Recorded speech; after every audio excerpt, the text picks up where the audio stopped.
دوستوں، روس میں جدید انقلاب کا آغاز 1825 دسمبر کی بغاوت سے ہوا۔ کسانوں کے لیے ناموافق شرائط کے باوجود 1861 میں سر فریڈم کے خاتمے نے انقلابیوں کی حوصلہ افزائی کی۔ 1906 ریاستی ڈوما 1905 کے انقلاب کے بعد قائم کیا گیا تھا، پھر بھی شہنشاہ نکولس II نے مطلق سے آئینی بادشاہت کی طرف جانے کی مزاحمت کی۔ پہلی جنگ عظیم میں فوجی شکست اور خوراک کی کمی کی وجہ سے بدامنی پھیلی۔ 8 مارچ 1917 کو پیٹرو گراڈ میں ایک بے ساختہ مظاہرہ فروری انقلاب اور نکولس II کے دستبردار ہونے کا باعث بنا۔ عارضی حکومت نے عامریت کی جگہ لے لی، لیکن سوویت یونین کارکنان کونسل نے بھی اقتدار حاصل کیا۔ لینن کی قیادت میں بالشویکوں نے کمیونسٹ انقلاب کو آگے بڑھایا اور 7 نومبر 1917 کو سرمائی محل پر دعویٰ بول دیا، جس کے نتیجے میں عظیم اکتوبر سوشلسٹ انقلاب رونما ہوا۔ دوستو، خانہ جنگی 1917 سے 1923 کے بعد ریڈز نے غیر ملکی مداخلت کے بعد گوروں کو شکست دی۔ اس میں قحط 1921 سے 1922 شامل تھا، جس میں تقریباً 5 ملین افراد ہلاک ہوئے۔ پیس آف ریگا 1921 نے متنازع علاقوں کو تقسیم کیا۔ خانہ جنگی کے اثرات نے معاشی تباہی، بارٹر اکانومی اور قحط کا باعث بنا۔ بھاری صنعت کی پیداوار 1913 کی سطح کے 20% تک گر گئی اور لاکھوں افراد ہلاک ہوئے۔ کوئلے اور فیکٹری کی پیداوار میں تیزی سے کمی آئی۔ دوستو، اصطلاح سوویت روسی لفظ سوویٹ سے ماخوذ ہے، جس کا مطلب ہے کونسل، اسمبلی یا مشورہ۔ اس کی جڑیں پروٹو سلاوک زبانی خلیہ اطلاع دینے کے لیے میں ہے، جو انگریزی الفاظ جیسے وائز اور ایڈوائزر سے متعلق ہے۔ لفظ سوویتنک کا مطلب کونسلر ہے۔ روسی تاریخ میں بعض تنظیموں کو کونسل کہا جاتا ہے۔ روسی سلطنت 1810 سے 1917 میں ریاستی کونسل کو وزراء کی کونسل کے طور پر جانا جاتا تھا۔ دوستو، ورکرز کونسل یا سوویت 1905 کے روسی انقلاب کے دوران ابھرے، حالانکہ انہیں شاہی فوج نے دبا دیا تھا۔ 1917 کے فروری انقلاب کے بعد مزدوروں اور سپاہیوں کے سوویت ملک بھر میں پھیل گئے اور عبوری حکومت کے ساتھ اقتدار کا اشتراک کیا۔ ولادیمیر لینن کی قیادت میں بالشویکیوں نے سوویت یونین کو اقتدار کی منتقلی کا مطالبہ کیا۔ اکتوبر انقلاب کے بعد لینن نے روسی socialist federal Soviet republic RSFSR کے قیام کا اعلان کیا۔ 1922 کے جارجیائی معاملہ میں لینن نے سوویت جمہوریہ کے ایک بڑے اتحاد کی تجویز پیش کی، جس کا نام ابتدائی طور پر یورپ اور ایشیا کی سوویت جمہوریہ کی یونین رکھا گیا۔ جوزف سٹالن نے اس تجویز کو قبول کر لیا اور اس کا نام بدل کر union of Soviet socialist republic USSR رکھ دیا،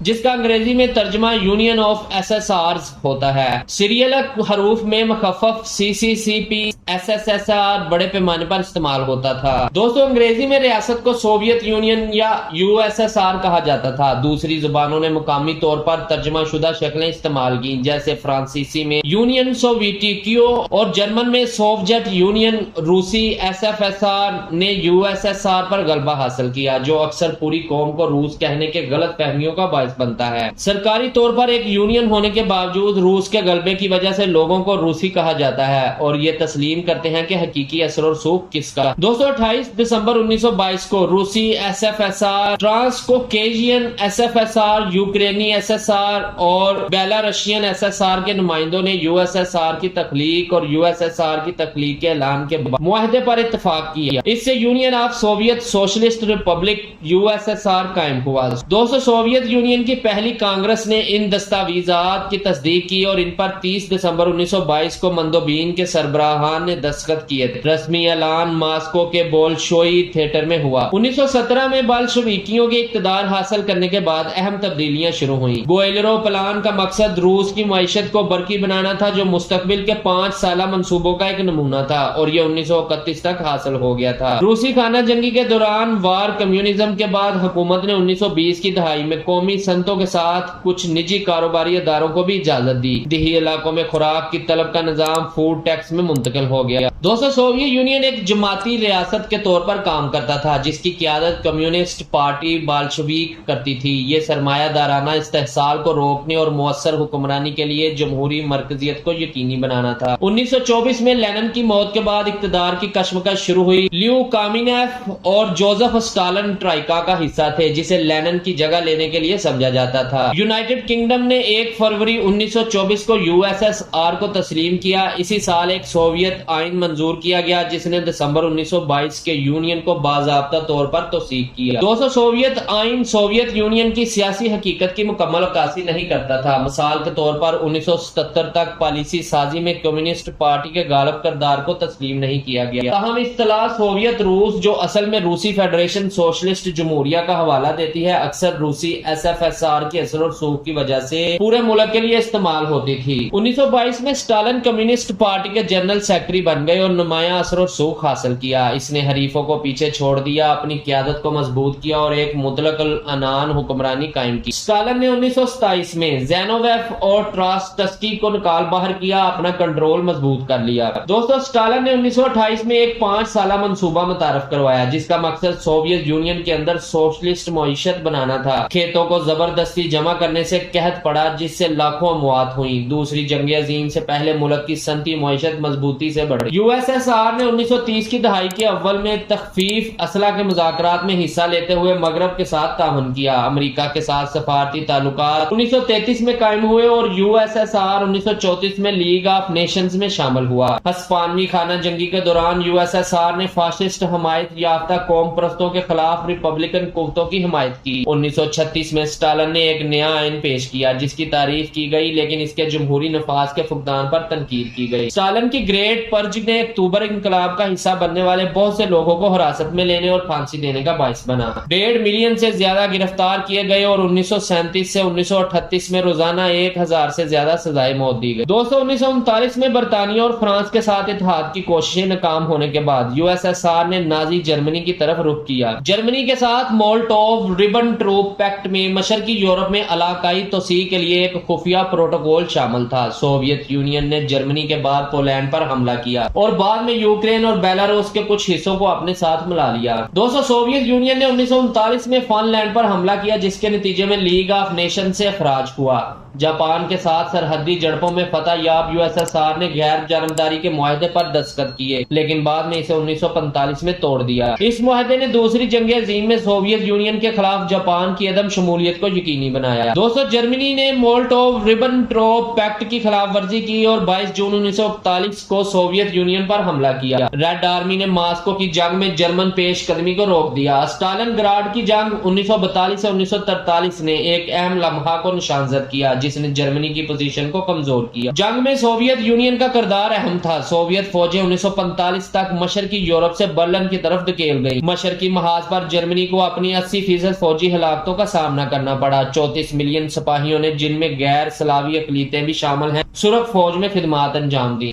سوویت یونین نے تقریباً 20 ملین افراد کو کھو دیا جن میں 8.7 ملین فوجی موت بھی شامل تھی۔ سوویت جنگی قیدیوں کو بے پناہ نقصان اٹھانا پڑا۔ لاکھوں لوگ بدسلوکی، فاقہ کشی یا پھانسی کی وجہ سے مر گئے۔ بیلاروس نے تقریباً 2 ملین افراد کو کھو دیا اور ہولوکاسٹ نے تقریباً 5,50,000 یہودیوں کا دعویٰ کیا۔ USSR، امریکہ، برطانیہ اور چین نے بڑی 4 اتحادی طاقتیں تشکیل دی۔ بعد میں اقوام متحدہ کی سلامتی کونسل کو متاثر کیا۔ USSR نے اگست 1945 میں مانچوکو پر حملہ کرتے ہوئے جاپان کے ساتھ غیر جانبداری کا معاہدہ ختم کر دیا۔ سوویت افواج نے جاپان کے ہتھیار ڈالنے اور دوسری جنگ عظیم کے خاتمے میں اہم کردار ادا کیا۔ سوویت فوجوں نے مقبوضہ علاقوں میں اجتماعی عصمت دری کی جس کے دیر پا اثرات مرتب ہوئے۔ امریکہ نے USSR کو لینڈ لیز کے ذریعے $11 بلین کا مواد فراہم کیا۔ امداد میں گاڑیاں، بختربند گاڑیاں، ہوائی جہاز اور خوراک شامل تھی۔ تقریباً 17.5 ملین ٹن سپلائی مغربی نصف کرہ سے USSR کو بھیجی گئی، زیادہ تر امریکہ سے ملی۔ دوسری جنگ عظیم کے بعد سوویت یونین نے اپنی معیشت کی تعمیر نو کی اور کئی مشرقی یورپی ممالک کو اپنے کنٹرول میں لے لیا۔ یہ ممالک سیٹلائٹ ریاستیں بن گئے۔ اتحاد اور اقتصادی معاہدوں کے ذریعے سوویت یونین سے بندھے ہوئے تھے۔ وارسا معاہدہ جو 1955 میں قائم ہوا سوویت سیٹلائٹ ریاستوں کے درمیان ایک فوجی اتحاد تھا۔ باہمی اقتصادی امداد کی کونسل کومیکون نے اقتصادی تعاون میں مدد کی۔ سیٹلائٹ ریاستوں پر سوویت یونین کا کنٹرول نافذ کیا گیا تھا جس میں اکثر انحراف کو روکنے کے لیے حملے شامل تھے۔ USSR نے سیٹلائٹ ریاستوں سے وسائل لینے اور اپنے مفادات کے حق میں اپنی بحالی پر توجہ دی۔